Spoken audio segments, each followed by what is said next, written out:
Bernardo Bellotto, known as Canaletto, was the pupil and nephew of Giovanni Antonio Canal, and also he was known as Canaletto.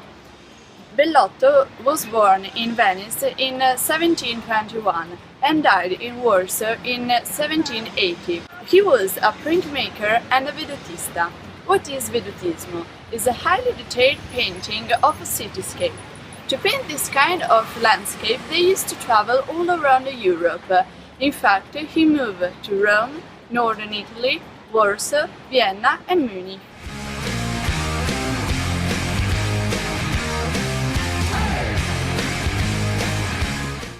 Canaletto painted the Castelvecchio Bridge in 1742.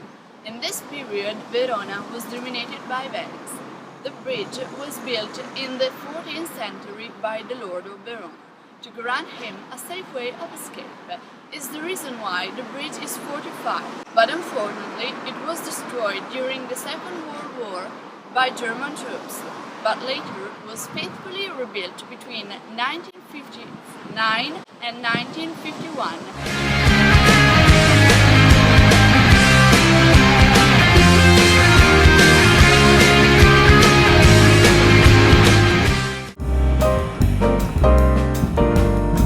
John Wolfgang von Goethe was born in 1749 in Frankfurt and died in 1832 in Weimar.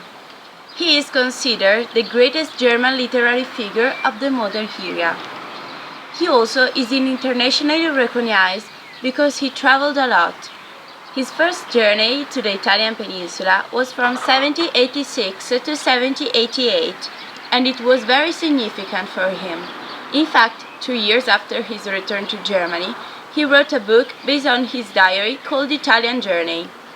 During the travel, he went to the Lake Garda, which made him a great impression. After a few weeks, he came to Verona on 14th of September. He was fascinated by this city. In fact, he wandered the streets with the enthusiasm of a child, enjoyed the sounds that mark the rhythms of everyday life. Here, as he describes, he climbed to the edge of the Roman amphitheater, from which he could enjoy the view of all the whole city.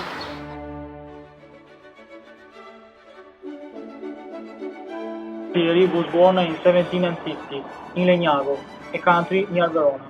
He was a classical composer, teacher, and a musician. About his music style, he said, "The music came before than the words." During his life, he was a rival of Mozart.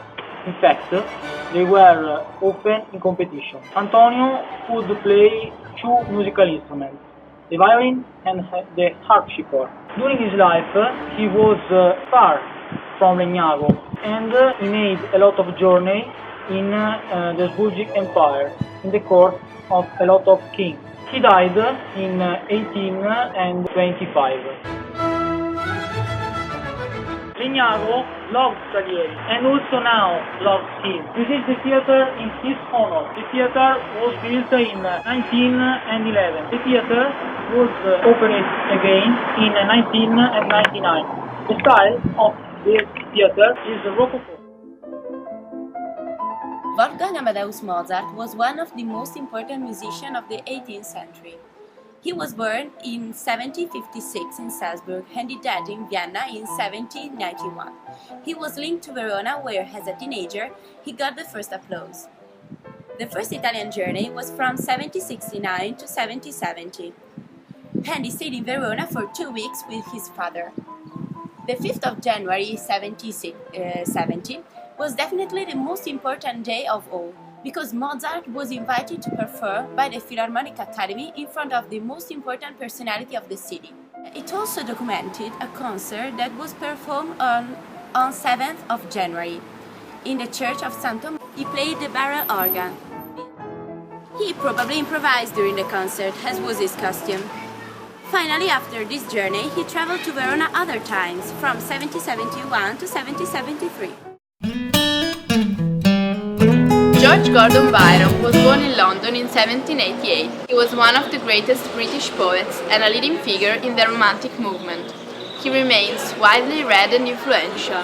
He traveled across Europe, especially in Italy, where he lived for 7 years. Later in life, Byron joined the Greek War of Independence, fighting the Ottoman Empire. He died in Greece at the age of 36. November 1816. Of the truth of Juliet's story, they seem tenacious to a degree, insisting on the fact, giving a date, and showing a tomb. It is a plain, open, and partly decayed sarcophagus, with withered leaves in it, in a wide and desolate conventual garden, once a cemetery, now ruined to the very graves.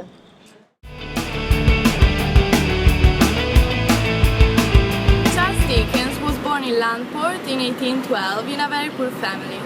In order to maintain his numerous family, he started working in a warehouse when he was only 12 years old.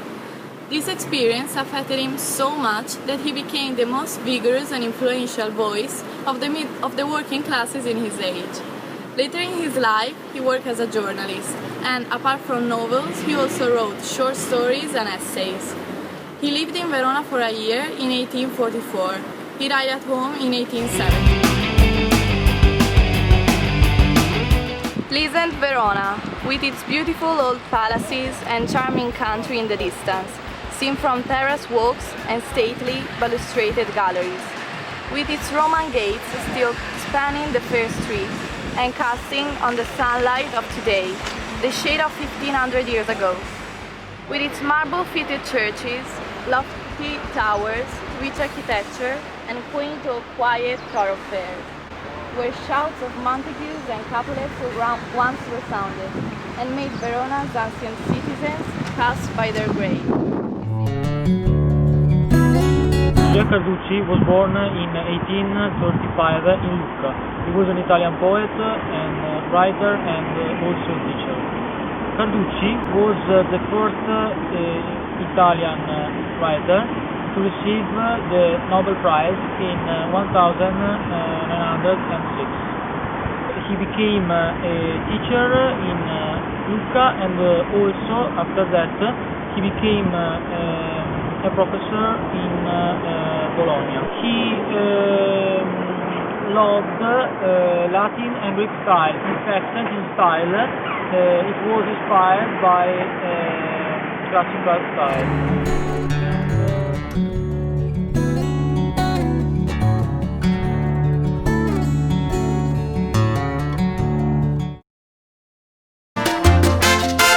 Letter and comic, an opera, canto bello.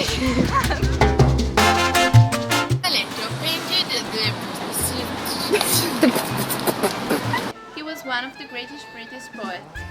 Greatest British. I'm a big fat mom. He wrote about the fight between. He started working in a warehouse when he was only 12 years old. And saving the Princess Treasure. The first It's the one and only Digo Double G.